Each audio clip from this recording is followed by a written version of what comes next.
तो हाँ जी दोस्तों, कैसे आप सब? उम्मीद करते हैं जहां भी होंगे स्वस्थ होंगे और मस्त होंगे। तो आज हम लेके आए हैं न्यू वीडियो के साथ साथ न्यू चैप्टर अबीहू, जो कि बहुत ही इंटरेस्टिंग चैप्टर है। तो चलिए बिना देर किए करते हैं इस चैप्टर को शुरू। तो इस चैप्टर में सबसे पहले हम लोग जानेंगे क्या कि अबीहू होता क्या है। आखिर में अबीहू होता क्या है। अबीहू जो होता है, अबीहू ये आखिर में होता क्या है, ठीक है। तो अबीहू जो होता है, अबीहू वह संख्याओं या फलनों का आयताकार क्रम विन्यास होता है। क्या? क्रम विन्यास होता है। क्या? तो अबीहू संख्याओं या फलनों का आयताकार क्रम विन्यास होता है। इस वीडियो में हम लोग बहुत ही डीप तरीके से सभी बातों को समझेंगे, ठीक है।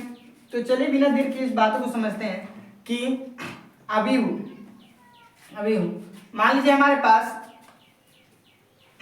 एक डेटा दिया है। डेटा क्या दिया है कि राम जो है गया दुकान पे, क्या? किताब, कॉपी और पेन लेने। बस इतना ही पहले देखते हैं, उसके बाद से पेन इसमें ऐड करेंगे। क्या? तो राम गया दुकान पे किताब किनने और कॉपी किनने। उसके साथ साथ श्याम भी गया। क्या? श्याम भी गया, उसने भी किताब और कॉपी खरीदी। राम ने 4 किताब खरीदी और 2 कॉपी खरीदी, लेकिन श्याम 3 किताब और 5 कॉपी खरीदी। क्या? राम ने 4 किताब और 2 कॉपी खरीदी, लेकिन श्याम जो है वो 3 किताब और 5 कॉपी खरीदी। इसी को एक आयताकार कोष्ठ के अंदर ये हो गया हम लोग का क्या? आयताकार कोष्ठ के अंदर इसको क्रम से यानी क्या?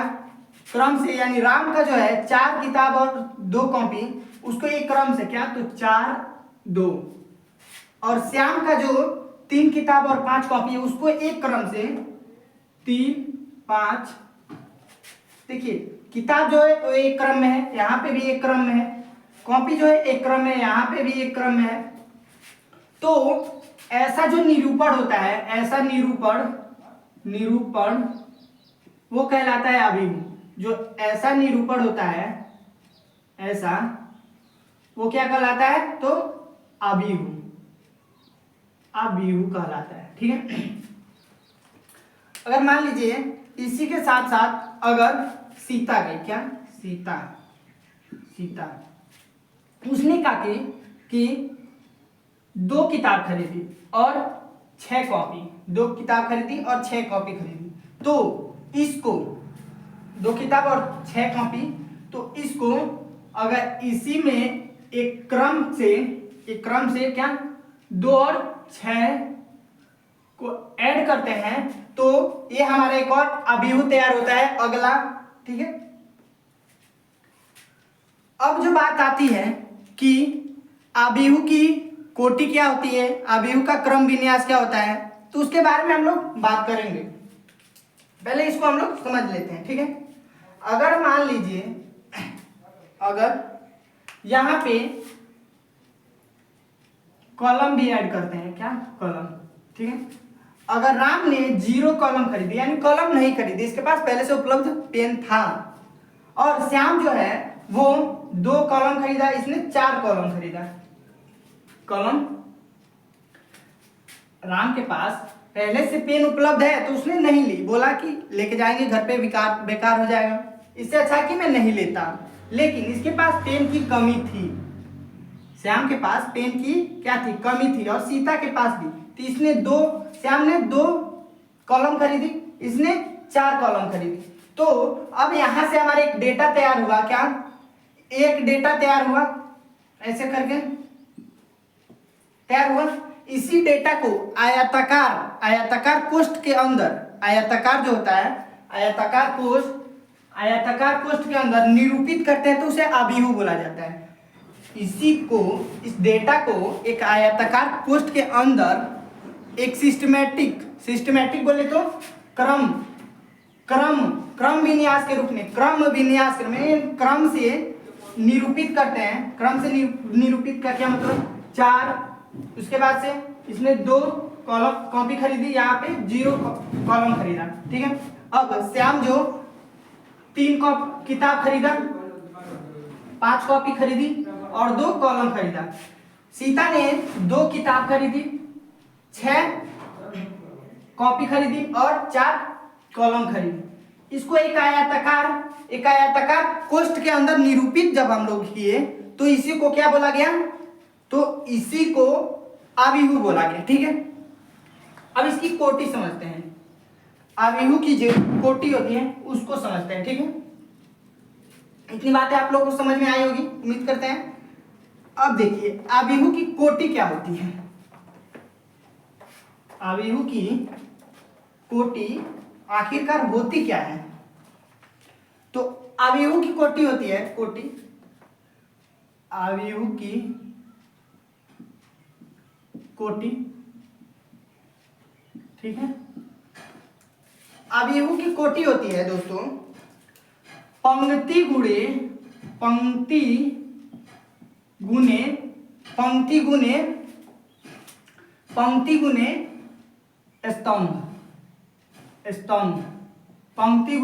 स्तंभ। अब ये पंक्ति क्या होता है, स्तंभ क्या होता है, इसके बारे में भी जान लेते हैं। तो पंक्ति, मान लीजिए हमारे पास एक अभिहु दिया है, आप लोगों ने अभिहु समझ लिया है, ठीक है। अब हम लोग डायरेक्टली अभिहु लिखते हैं, ठीक है। एक अभिहु दिया है 3, 2, 5, 7, 9, 11, 1, 4, 3, ऐसे करके क्या दिया हमारे पास, एक अभिहु दिया है, ठीक है। इसमें जो होगा ये वाला जो सूता हुआ, ये जो ऐसे जो क्षैतिज कतार है, जो इसकी क्षैतिज कतार है, जो ऐसी क्षैतिज कतार है, इसे बोलते हैं कि हम लोग पंक्ति, क्या बोलते हैं, पंक्ति बोलते हैं, ठीक है। और जो ये ऊर्ध्वाधर खड़ा है, ये जो ऊर्ध्वाधर खड़ा है, इसे हम लोग बोलते हैं स्तंभ। इसे क्या बोलते हैं, स्तंभ। ये जो सूता हुआ है, इसे क्या बोलते हैं, पंक्ति। क्या बोलते हैं, ये भी पंक्ति है, ये भी पंक्ति, ये भी पंक्ति, ठीक है, और ये भी पंक्ति, ठीक है। और ये जो ऊर्ध्वाधर खड़ा है, ठीक है, खड़ा, हम लोग देखते हैं जब घर वगैरह तो उसमें जो ऐसे सूता हुआ जो बीम ढाला जाता है, बीम आयताकार रूप में, उसे क्या बोलते हैं हम लोग बीम बोलते हैं। लेकिन जो खड़ा होता है उसे क्या बोलते हैं हम लोग, कॉलम बोलते हैं, क्या, कॉलम। तो वैसे ही जो ये ऊर्ध्वाधर खड़ा है इसे स्तंभ बोलते हैं, स्तंभ। ये जो खड़ा है उसको स्तंभ बोलेंगे, ठीक है। अब देखिए इसकी पोजीशन क्या है, ये 1 नंबर पे है, 1 नंबर, तो इसे, अब पंक्ति को इंग्लिश में क्या बोलते हैं, रो, तो ये 1 नंबर पे है, तो इसे R1 बोलेंगे, क्या, R1 बोलेंगे, R1, क्योंकि ये 1 नंबर पे है। और जब ये 2 नंबर पे है तो इसे क्या बोलेंगे, R2, यानी रो नंबर 2। अब ये जब 3 नंबर वाला है इसे बोलेंगे R3, यानी क्या, रो नंबर 3। लेकिन ये वाला जो स्तंभ है इसको C से, यानी कॉलम, स्तंभ को क्या बोलते हैं हम लोग, कॉलम, इसे C से प्रदर्शित करते हैं। तो जो ये वाला स्तंभ है इसे बोलेंगे C1, इसे बोलेंगे C2 और इसे बोलेंगे C3, ठीक है। उम्मीद करते हैं इतनी बातें आप लोग समझ में आई होगी, ठीक है, पंक्ति और स्तंभ। अब यहाँ पे हम लोग को मेन बात क्या देखनी है, इसकी कोटि होगी तो होगी क्या, ठीक है। इसकी जो कोटि होगी वो होगी क्या, तो इसकी कोटि जो होगी पंक्ति गुने स्तंभ। अगर पंक्ति गुने स्तंभ को अगर हम लोग गुना करके लिखते हैं, तो जो प्राप्त होगा वो होगा अवयव। अगर हम लोग को केवल कोटि लिखना है तो हम लोग इतनी ही बातें लिख के क्या करेंगे, छोड़ देंगे। लेकिन अगर जैसे ही हम लोग गुना करके उसको लिखते हैं, जैसे ही हम लोग उसे गुना करके लिखते हैं तो वो अवयव प्राप्त हो जाएगा। ठीक है, यानी क्या, अगर वो कोटि बोला होगा तो हमारा गलत हो जाएगा, तो हमें ऐसी गलती नहीं करनी है। अगर गुना होके लिख दिया है तो वो हम लोग सीधा सीधा क्या समझेंगे, अवयव समझेंगे। अभी इस पर एक क्वेश्चन करेंगे हम लोग, ठीक है। तो इसमें हम लोग को पंक्ति देखना है। एक छोटा सा एग्जांपल लेते हैं, 1 2 3, ठीक है, 1 2 3। अगर इसमें देखा जाए तो कितने कॉलम है, पंक्ति है, यानी कितने रो हैं, कितने रो हैं, तो रो की संख्या R1 R2 R3। और इसमें क्या कहा है, पंक्ति गुने स्तंभ, ना कि स्तंभ गुने पंक्ति। हमको पंक्ति गुने स्तंभ करना है। अगर कोटि हमको निकालनी है तो हमें पंक्ति गुने स्तंभ करना है, ना कि स्तंभ गुने पंक्ति। तो यहाँ पे देखिए, यहाँ पे कितने हैं रो, तो 3 हो गया। यहाँ पे कॉलम कितने, 1, यानी गुने 1, ये हुआ हम लोग का क्या, कोटि।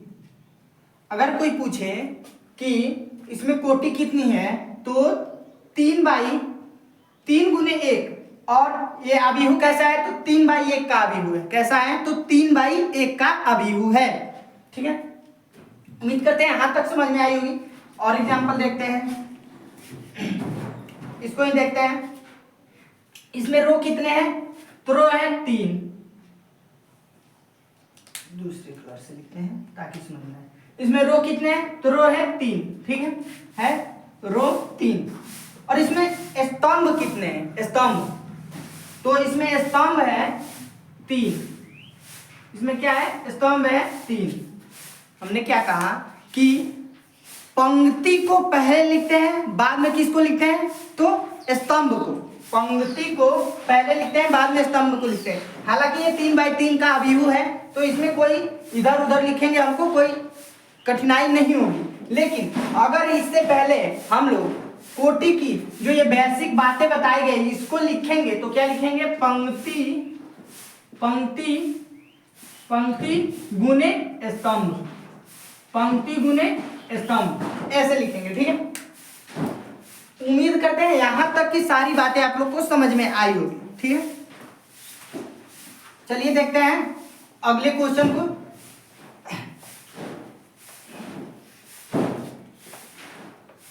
क्वेश्चन को भी देखते हैं। ठीक है,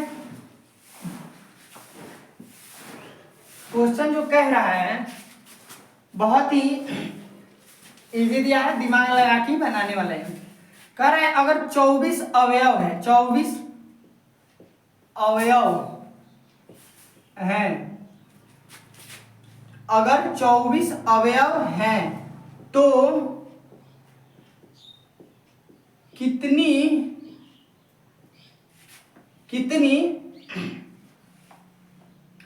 कोटियां होंगी, कितनी कोटियां होंगी।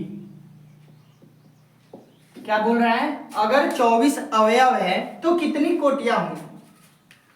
हमने क्या बोला था कि अगर अवयव लिख रहे हैं तो क्या होगा, पंक्ति गुने स्तंभ, पंक्ति गुने स्तंभ होगा। यहां पे हमको अवयव दे दिया है, क्या, अवयव दे दिया है। अवयव कितना दिया है, 24, यानी पंक्ति गुने स्तंभ को गुना करके जब हम लोग अवयव निकालते हैं तो क्या दिया है, 24। अब इसको तोड़ेंगे, क्या, तो इसको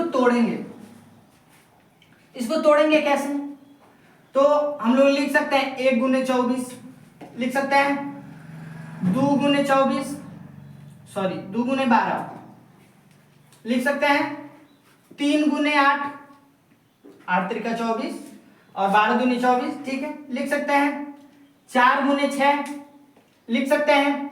अब देखिए इसी को उल्टा लिखिए, क्या, तो 24 गुने 1 हो गया, 12 गुने 2 हुआ, 8 गुने 3 हुआ और 6 गुने 4 हुआ। अब देखिए ये क्या हुआ इसका पंक्ति, ये स्तंभ, पंक्ति स्तंभ, पंक्ति स्तंभ, पंक्ति स्तंभ हुआ। यानी सबको गिनते हैं हम लोग, क्या इसको एक आयताकार कोष्टक में बंद करके गिन लेते हैं। क्या 1 2 3 4 5 6 7 8, यानी हमारे पास कोटियों की संख्या क्या हुई, कोटिया की संख्या क्या हुई यहाँ पे, तो हमारे पास कोटियों की संख्या क्या हुई 8 हुई। कितनी हुई 8 हुई, ठीक है। वैसे ही एक और क्वेश्चन दिया है क्या कि अगर 13 अवयव हैं तो कितनी कोटियां होंगी, ठीक है। अगर 13 अवयव हैं तो कितनी कोटियां होंगी, ठीक है। इसका आंसर इधर लिख देते हैं, क्या 8 कोटियां।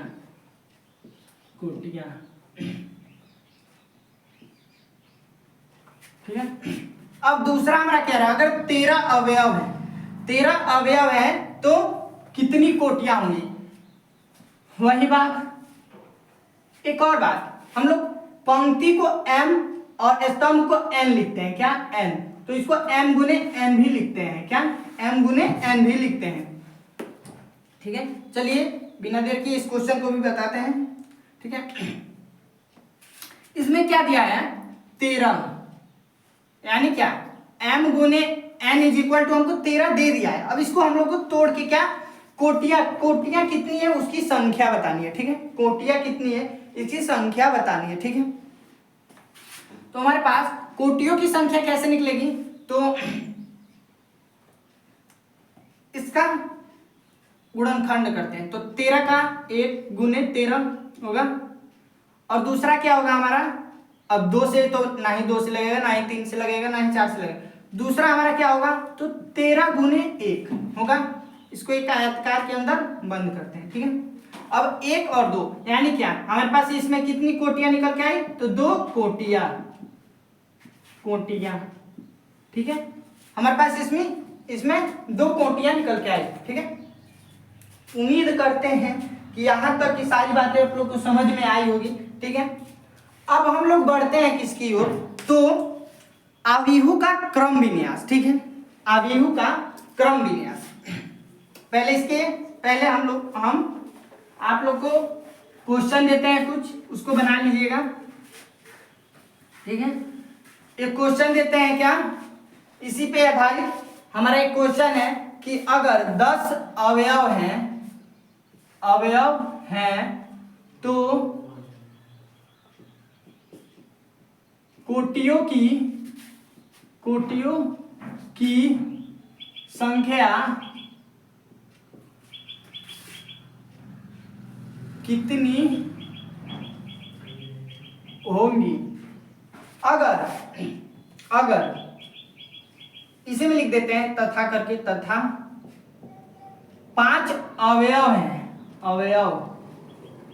हैं तो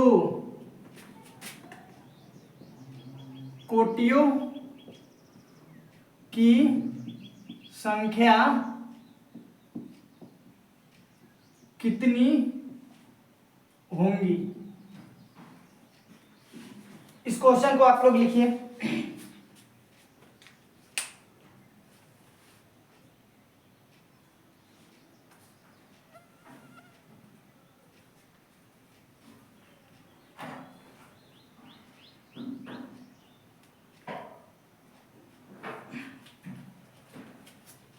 चलिए अब हम लोग किसकी ओर बढ़ते हैं, तो अब हम लोग बढ़ेंगे किसकी ओर, आव्यूह का क्रम विन्यास।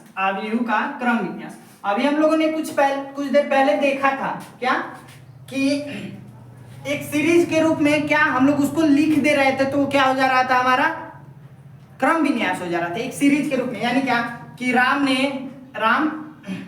एक कॉपी खरीदी, कॉपी कलम और रबर, ठीक है। राम ने एक कॉपी खरीदी, 2 कलम खरीदी, 3 रबर खरीदा, ठीक है। तो इसको राम के ही रो में इसको राम के ही रो में लिख दिए, उसको क्या हुआ, ये क्या हुआ, एक क्रम विन्यास हुआ, एक सीरीज हुआ, एक सीरीज के रूप में इसको क्या लिखे हैं, यानी राम जो खरीदा उसके सामने ही लिखे हैं, ठीक है। अगर यहाँ पे मोहन होता, मोहन मोहन मोहन, यहाँ पे मोहन 4 कॉपी खरीदता, 2 कलम खरीदता और पेन रबर एक भी नहीं खरीदता, ठीक है। तो इस बात को हम लोग मोहन के ही सीरीज में लिखे हैं, तो ये क्या हुआ, एक क्रम विन्यास हुआ। अगर मान लीजिए मोहन चार क्या किया, कॉपी खरीदा, और हम लोग इसको किस में लिखे, यहाँ पे लिखे, यहाँ पे कि 4 कॉपी खरीदा, क्या, किसने, मोहन ने, ठीक है। तो क्या है, सही है, सही है। और यहाँ पे लिखे हम लोग एक कॉपी किसने खरीदा, राम ने क्या किया, 1 कॉपी खरीदा, और मोहन ने क्या किया, 4 कॉपी खरीदा। इसको ऐसे लिखे तो क्या सही है, एक क्रम में है, नहीं है। तो एक क्रम में लिख देना क्या कहलाता था, हमारा क्रम विन्यास कहलाता था। लेकिन एक बात हम लोग इस पे ध्यान देंगे, उससे पहले हम लोग एक बात और ध्यान दे देते हैं कि आबिहू जो होता है दोस्तों, हमने कहा कि आबिहू जो होता है, आबिहू वो एक आयताकार कोष्ठ के अंदर ही रहता है, यानी एक सारणिक हो सकता है, क्या हो सकता है, एक सारणिक हो सकता है, ठीक है। एक आयताकार पृष्ठ के अंदर ही रहता है, पृष्ठ बोले तो कोष्ठ, सॉरी पृष्ठ बोल रहे हैं, एक आयताकार कोष्ठ के अंदर ही रहता है, ठीक है। अगर मान लीजिए यहाँ पे क्या दिया है, 4 6 8 2 4 9 3 7 8 ऐसे दिया है, ठीक है। ये हमारा क्या है, आबिहू दिया है, ठीक है। अगर यहाँ पे कुछ भी नहीं है तो 0 होगा ही होगा, कुछ भी नहीं है तो 0 होगा ही होगा, ना कि यहाँ पे ऐसे आबिहू बने, ऐसे आबिहू बने, ये गलत है। एक आयताकार कोष्ठ के अंदर नहीं है। और हमने उसमें इसके डेफिनेशन में क्या देखा था आबिहू के, कि अगर कोई संख्या या फलन है, फलन, अब यहाँ पे फलन का क्या रोल होगा अभी देखते हैं, पहले इसको देख लेते हैं, ठीक है। तो कोई संख्या या फलन है तो उसको, संख्या या फलन को, उसको एक क्रम विन्यास में, उसको एक क्रम विन्यास में लिख देना ही क्या कहलाता था, हमारा आबिहू कहलाता था। आयताकार के अंदर, एक आयताकार के अंदर क्रम विन्यास में लिख देना क्या कहलाता था, आबिहू कहलाता था। क्या ये आयताकार के अंदर है, आप लोग देख के बताइए, क्या ये आयताकार के अंदर है, तो नहीं है, यानी क्या ये आबिहू नहीं है। लेकिन यहाँ पे कुछ नहीं है तो क्या, 0 होगा ही होगा, 0 होगा ही होगा। आबिहू बनने के लिए यहाँ पे 0 होना आवश्यक है, ठीक है। यहाँ पे कोई भी असंख्या हो सकता है, ना कि केवल 0 ही होगा, ठीक है, कोई भी संख्या हो सकता है, ठीक है। अब फलन क्या होता है, फलन, मान लीजिए यहाँ पे क्या आ गया, x आ गया, x, यहाँ पे क्या आ गया, x आ गया, यहाँ पे क्या आ गया, x² आ गया, ठीक है। तो ऐसे जब x² y² ऐसे रहता है तो क्या, वो फलन होता है, यानी फलन के रूप में भी हम लोग क्या कर सकते हैं, आबिहू को लिख सकते हैं, ठीक है। चलिए अब अगली बात है, हम लोग अपने टॉपिक की ओर बढ़ते हैं। तो हमारा टॉपिक जो है वो है आबिहू का क्रम विन्यास, आबिहू का क्रम विन्यास, आबिहू का क्रम विन्यास। मान लीजिए हमारे पास एक आबिहू दिया, क्या, एक आबिहू दिया, कुछ भी ले लीजिए, 6 7 9 11 2 4 3 5 7 9 ऐसे करके क्या दिया, हमारे पास एक आबिहू दिया। अगर हमको यहां से किसी एक अवयव को लिखना हो, किसी एक अवयव को लिखना है तो हम कैसे लिखेंगे। अगर मान लीजिए हमारे पास किसी एक अवयव को लिखना है तो हम कैसे लिखेंगे, ठीक है। अवयव को हम लोग दोस्तों, अवयव को हम लोग AIJ से लिखते हैं, क्या, AIJ से लिखते हैं, अवयव को हम लोग AIJ से लिखते हैं, ठीक है। अभी समझते हैं I और J होता क्या है, ठीक है। अगर हम लोग को इसको लिखना है तो हम लोग डायरेक्टली लिखेंगे क्या कि पहला दूसरा, यानी दूसरा रो के यह पहला अवयव है, दूसरा रो का यह पहला अवयव है, दूसरा रो यानी R2 का C1 है, ऐसे बोलेंगे हम लोग। R2 का C1 है ऐसे बोलेंगे। इसी को हम लोग ऐसे ना लिख के अवयव एक, यानी जो अवयव है वो दूसरे रो का पहला है, जो अवयव है वो दूसरे रो का पहला है, यानी दूसरे का पहला अवयव है, उसे ही हम लोग क्या बोलते हैं, अवयव बोलते हैं। ठीक है, ये अवयव हो गया। अब इसको हम, ये तो पता चल गया हम लोग को क्या कि ऐसे इसकी स्थिति बतानी होगी अवयव में, तो क्या लिख देंगे A21 लिख देंगे। इसकी स्थिति बतानी होगी तो क्या लिख देंगे A33। ठीक है, क्योंकि ये 3 रो का तीसरे रो का तीसरा अवयव है। ठीक है, तीसरे रो का तीसरा अवयव है। ठीक है, अगर इसमें मान लीजिए हम लोग को 9 को लिखना हो तो क्या हो जाएगा A12 हो जाएगा। ठीक है, अब इसी बात को हम लोग ऐसे लिखते हैं एक क्रम में, क्या एक क्रम में, यानी क्या पहला है तो क्या A11, दूसरा है A12, तीसरा है A13, दूसरे में A21, तीसरे में A22, यहाँ पे A23, ठीक, यहाँ पे A31, A32, A33। ठीक है, इसको यहाँ पे अगर अब पूछा जाए कि 3 की स्थिति क्या है आव्यूह में, तो हम लोग डायरेक्टली क्या बोलेंगे A32, यानी क्या इस क्रम को ही क्रम विन्यास कहते हैं। इस जो ये दिया है हम लोग को, ये आव्यूह का जो एक फंडामेंटल फॉर्मूला दिया है, एक फंडामेंटल स्ट्रक्चर जो दिया है, इसके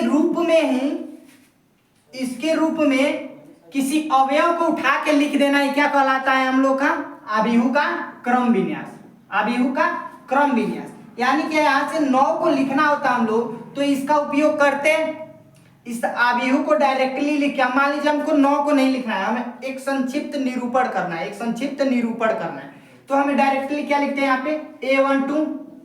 इस आव्यूह के नीचे अगर A12 लिख दें तो हमें पता चलेगा कि नहीं कि ये 9 का ही बात हो रहा है, पता चलेगा। तो इस क्रम में लिख देना ही हमारा क्या कहलाता है, क्रम विन्यास। ठीक है,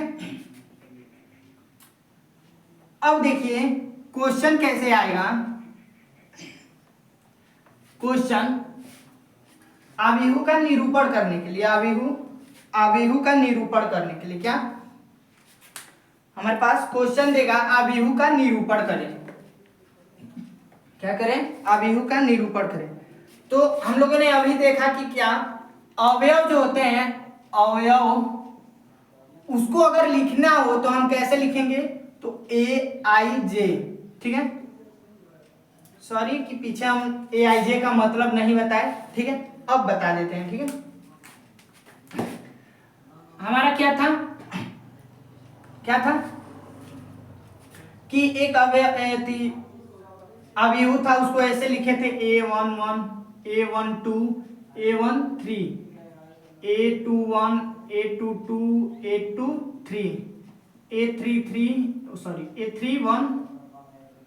A32 और A33 ऐसे दिया हो। ठीक है, तो इसमें ये जो A1 दिया है ये हो गया I जो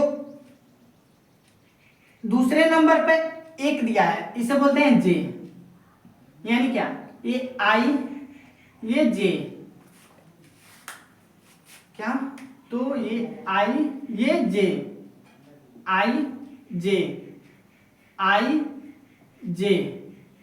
ये I और ये हुआ J, ऐसे करके ये सभी IJ हैं। ठीक है, IJ यानी क्या I जो है वो दर्शाता है पंक्ति को और जे जो है वो दर्शाता है स्तंभ को।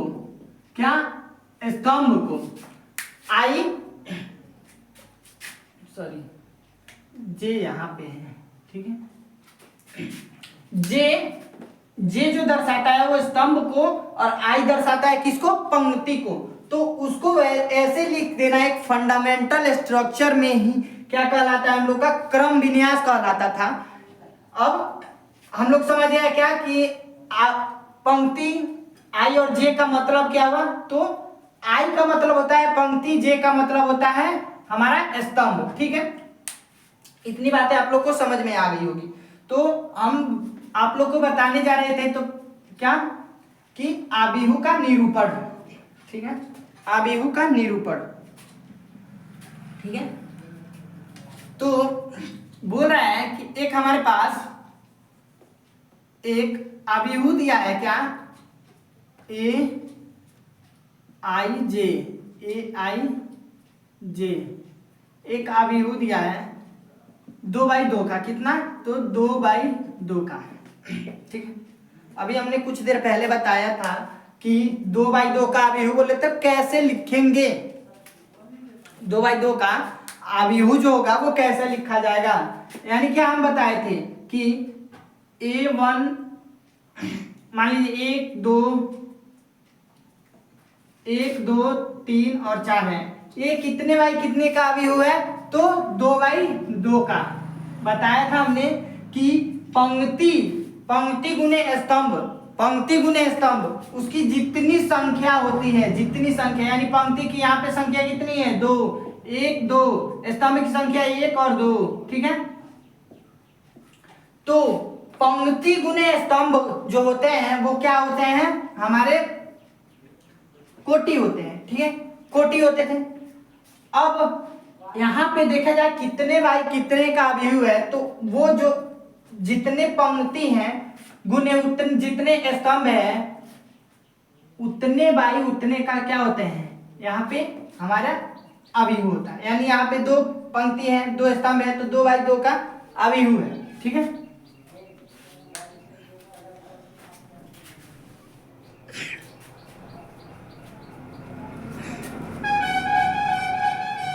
अब देखिए यहाँ पे समझ में आ गया। अगर ऐसे ही दिया होगा 1 2, ये कितने का है? तो ये 2x1 का क्या होगा? ये आबिहू होगा। अगर ऐसे दिया होगा 2 3 2 4 6 1 3 7 9 11 13 15 16 ऐसे दिया तो ये कितने का है? ये जो आबिहू है कितने बाई कितने का है? तो गिनेंगे क्या? 1 2 3, 1 2 3, यानी 3 गुने 1 2 3 4, 3 गुने 4, यानी 3 गुने 4 का क्या है? ये आबिहू है। 3/4 का आबिहू है, ठीक है। चलिए हम लोग बढ़ते हैं इसका निरूपण करते हैं, ठीक है। और मान लीजिए हमको बोल रहा है क्या कि एक आबिहू लिखिए, एक आबिहू लिखिए जो क्या है? 2x2 का है। एक आबिहू लिखिए जो क्या है? 2x2 का है, ठीक है। तो हमको इसको लिखना है सिंपल। इसको अगर लिखना होगा तो कैसे लिखेंगे? ठीक है, तो कैसे लिखेंगे? 2x2, तो यहां पे लिखेंगे A11 1 हो गया, A12 2 हो गया, हुआ A21 A22, ये हो गया हम लोग का क्या? 2x2 का एक आबिहू। इस क्वेश्चन के हिसाब से हमारा क्वेश्चन क्या था? हमारा क्वेश्चन था कि Aij को 2x2 आबिहू के रूप में लिखें। Aij को 2x2 आबिहू के रूप में लिखें। तो हमने ऐसा निरूपण किया, इसका ऐसा एक क्रम विन्यास के रूप में निरूपण कर दिया। तो हमारा क्या प्राप्त हुआ? एक आबिहू का निरूपण, ठीक है, आबिहू का निरूपण। इसी पे आधारित एक क्वेश्चन को भी देख लेते हैं, ठीक है। इसी पे आधारित एक क्वेश्चन को देखते हैं।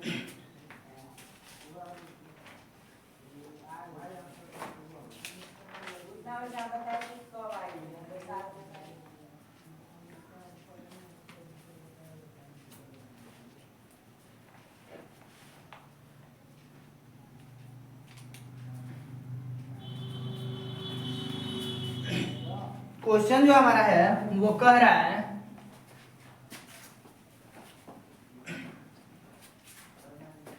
क्वेश्चन क्या बोल रहा है, तो 2 × 2 का एक आव्यूह 2 × 2 का एक आव्यूह की रचना कीजिए जिसका अवयव निम्नलिखित प्रकार से हो, निम्नलिखित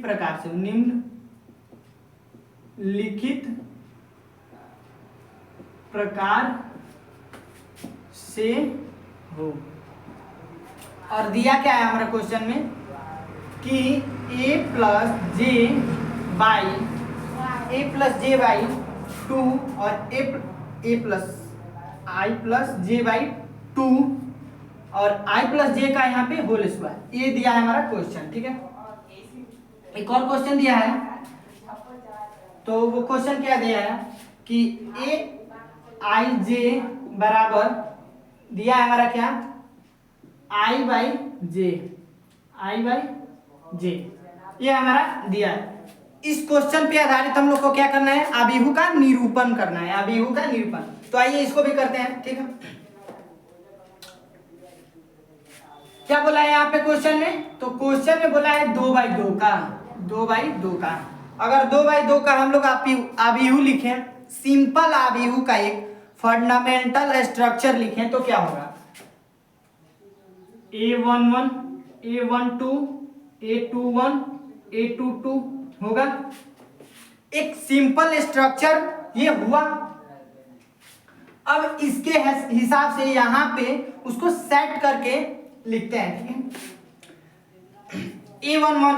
a11 बराबर लिखते हैं। ठीक है, a11 यानी इस अवयव के बारे में हम यहाँ पे चर्चा कर रहे हैं। ठीक है, i कितना दिया है 1 प्लस j कितना दिया है 1 का होल स्क्वायर बट्टे 2 दिया है। यहां से निकल के आएगा 1 और 1 2, 2 का स्क्वायर 4, 1 और 1 2, 2 का स्क्वायर 4, 2 का यहाँ पे होगा, यहीं से कटा देते हैं, 2 का स्क्वायर 4 होगा, यानी यहां से एक इसका घात खत्म। ठीक है, यानी हमारा a11 क्या होगा प्राप्त, तो a11 प्राप्त हुआ हमारा 2। ठीक है, अब देखिए इस क्वेश्चन को पहले मिटाते हैं। ठीक है, और इसे इधर लिखते हैं। क्या था, a11 a12 a21 और a22। ठीक है, ये था। अब हमको a12 निकालना है। क्या a12 हमने ये अवयव निकाला का यहाँ पे। ठीक है, अब इसको निकालते हैं, इसको दूसरे वाले को। तो क्या दिया है क्वेश्चन में, i + j का होल स्क्वायर, i + j का होल स्क्वायर बाई 2। ठीक है, तो i कितना दिया है 1 प्लस j कितना दिया है 2, ये i होता था, ये क्या होता था j। ठीक है, घबराना नहीं है। ठीक है, तो i कितना दिया है 1, j कितना दिया है तो 2 का होल स्क्वायर बाई 2। ठीक है, 1 और 2 3, 3 का होल स्क्वायर कितना होगा 9/2 होगा, 3 का होल स्क्वायर 9 और बट्टे में 2 है तो 2। ठीक है, अगर a21 निकालना है, a21 निकालना है तो i कितना दिया है 2 प्लस j कितना दिया है 1 का होल स्क्वायर बट्टे 2, यानी ये भी क्या हुआ 9/2 हुआ। अब a22 निकालना है, a22 तो i कितना दिया है 2 प्लस j कितना दिया है 2 प्लस इसका होल स्क्वायर बट्टे 2, 2 और 2 4, 4 चौके 16 से 2 खत्म, 4 चौके 16, 16 में 2 से भाग लगाएंगे यानी क्या प्राप्त होगा हमारा 8। ठीक है, डायरेक्टली लिख रहे हैं ताकि जगह की कमी है हम लोग के पास। ठीक है, ये हम लोग का ये प्राप्त हुआ। अब यहाँ पे देखिए हम लोग को ये प्राप्त हुआ। अब यहाँ पे देखिए, यहाँ पे a11 क्या हमारा निकल के आया है, a11 2 निकल के आया है, a11 क्या निकल के आया है 2, a12 क्या निकल के आया है तो 9/2, 9/2, a21 क्या निकल के आया है तो 9/2, A22 निकल के क्या आया है तो 8, ठीक है। ये रहा हम लोग का क्या, एक आव्यूह का ये जो है एक आव्यूह का संरचना तैयार हो गया है, ठीक। अगर यहीं पे पूछ देता ये कितने बाई कितने का है, ये तो पता है क्या, 2 गुने 2 का, क्या तो 2 गुने 2 यानी 2/2 का आव्यूह है, ठीक। अगर यहाँ पे अगर पूछ दे इसमें अवयवों की संख्या कितनी है, अवयवों की संख्या कितनी है, तो 2 गुने 2 यानी इज इक्वल टू कितना है हमारे पास 4 इसमें अवयव प्राप्त हुए, ठीक है। अब देखिए हमारा दूसरा क्वेश्चन जो है वो क्या बोल रहा था, इसे मिटाते हैं। समझ में आ रहा है तो वीडियो को लाइक करिए और शेयर करिए, ठीक है। दूसरा हमारा क्वेश्चन जो कह रहा है वो दिया था क्या हमारा कि AIJ बराबर है I/J के, ये था हमारा क्या दूसरा नंबर क्वेश्चन, ठीक है। इसको भी देखते हैं। यहां से अगर हम लोग A11 लिखते हैं, यहां से A11 तो I कितना दिया है 1, ठीक है। J कितना दिया है 1 यानी प्राप्त हो क्या है हमारे पास 1, ठीक है। A12 देखते हैं, A12 I कितना दिया है I तो 1, J कितना दिया है J 2, ठीक है। यानी हमारा प्राप्त क्या हुआ 1/2, ठीक है हुआ। A21 देखते हैं, A21 I कितना दिया है तो 2, J कितना दिया है 1, ठीक है। तो हमारा प्राप्त क्या हुआ 2। A22 देखते हैं, यानी क्या I 2 दिया है J 2 दिया है, I 2 J 2, ठीक है। कैंसल आउट हुआ 1 निकल के आया, ठीक है। अब इसको एक आयताकार कोष्ठक के अंदर लिखते हैं, आयताकार कोष्ठक के अंदर लिख देते हैं क्या, तो A11 हमारा निकल के क्या आया है 1, A12 क्या निकल के आया 1/2, ठीक। A21 निकल के क्या आया है तो 2, A22 1। ये हुआ हम लोग का क्या अवयव का संरचना। अवयव कितने हैं इसमें तो अवयव 2 गुने 2, 2/2 का ये क्या है अवयव हम लोग बनाए हैं, और अवयव कितने निकल के आए हम लोग का 4, ठीक है। तो ऐसे हमारा क्या हुआ अवयव का निरूपण हुआ। उम्मीद करते हैं यहाँ तक की बातें आप लोग को समझ में आई होगी। अगर समझ में आई है तो वीडियो को लाइक करिए, सब्सक्राइब करिए तथा अपने दोस्तों के पास शेयर करिए, ठीक है। मिलते हैं हम लोग अगले वीडियो में अगले टॉपिक के साथ, और बहुत ही इंटरेस्टिंग विषय जो आपके सामने पेश करूंगा वो होगा 3.1, ठीक है। उसके पूरे क्वेश्चन का हम लोग क्या देखेंगे, एक डीप जानकारी के बारे में हम लोग जानेंगे, ठीक है। तो अभी तक की सारी बातें समझ में आई हो और उसमें किसी भी प्रकार की हमसे गलती हो गई हो उसके लिए क्षमा, ठीक है। आप लोगों ने हमको समय दिया इसके लिए बहुत बहुत धन्यवाद आप लोगों को।